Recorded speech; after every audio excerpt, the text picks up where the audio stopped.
Byron Allen, who you can see pictured here, media mogul, former comic, has made a $14.3 billion offer to buy all outstanding shares of Paramount Global. He's offering $28.58 a voting share and $21.53 for all the non-voting shares. Essentially offering a 50% premium. And this is really, really big.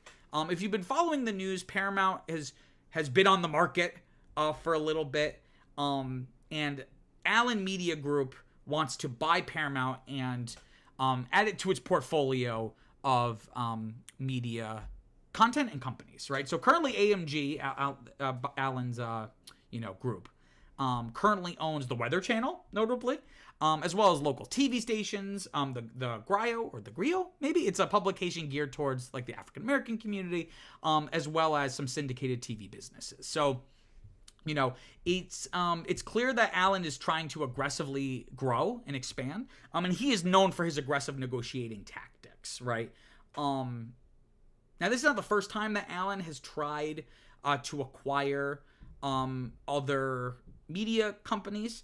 This offer, specifically as it pertains to Paramount, this offer follows Allen's failed attempt to buy BET and VH1, I think it was last year, for about $3.5 billion. And he also offered publicly $10 billion to buy ABC and other linear assets from the Walt Disney Company.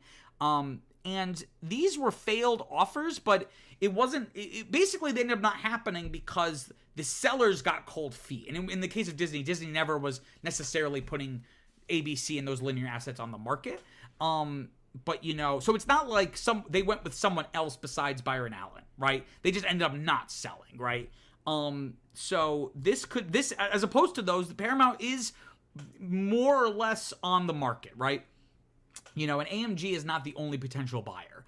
So leading up to this, there had been talks of potentially Skydance, which is a production company, as well as Redbird Capital, them wanting to buy out Sherry Redstone's stake in National Amusement. National Amusements is the company that owns Paramount, and Sherry Redstone and the Redstone family own a controlling interest of National Amusements. So there's talk of potentially buying Redstone out. And there's also, earlier this year, talk of a potential merger with Warner Brothers Discovery. And according to Deadline, CEO of Paramount, Bob Bakish, said in a town hall and in a memo last week that they would look at all options. So clearly it's on the market, which really helps Allen's chances here, unlike those other situations. So what would Allen reportedly do with Paramount? So according to Deadline, from one of their sources, it seems like his goal would be to essentially sell the fat and keep what's important to him. So he would basically want to sell the studio, sell some of its real estate, like production facilities and stuff like that, as well as some IP. Keeping the best stuff, but probably selling off what is not. It's kind of weighing the company down. And then he would really want to try to keep the linear networks and the streaming service, particularly the latter. And it seems like his intention is to try to run it more cost effectively. So what do the markets think of this, right? This would be a huge media merger, M&A story, right? So Paramount stock actually went up after the announcement.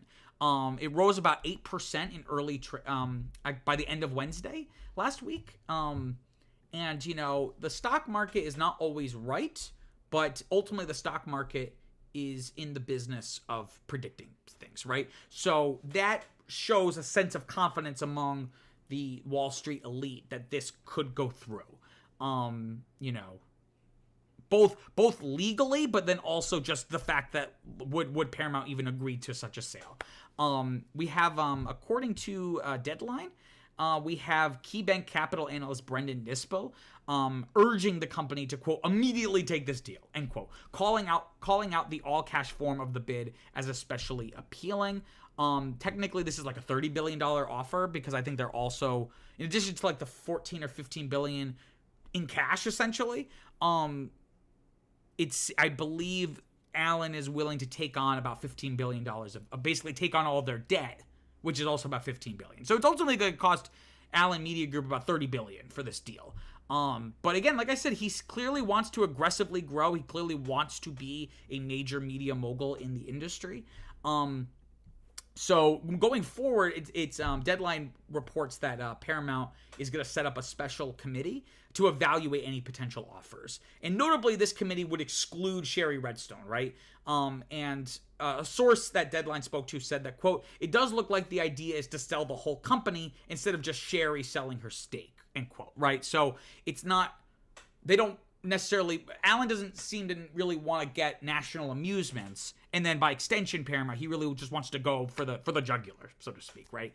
Overall though, my opinion on this, like, you know, on the whole, just more M&A is just not going to be good for the industry, right? Which is already consolidating between Warner Brothers Discovery and Disney and Fox 5 or however many years ago. So I think it just hurts the industry. There's going to be less diversity. Jobs will be lost. But if you're just a business person, I mean, I think Paramount probably needs a shakeup, right? You know, it has not been performing particularly well, even considering COVID, right? Like, no one has been performing as well as they used to necessarily. But even in that context, Paramount has been kind of falling behind. So maybe it needs a shakeup like this, and kind of someone who can come in and trim the fat and you know, really make it, you know, make it relevant again, the way that Disney and Universal and Warner Brothers are.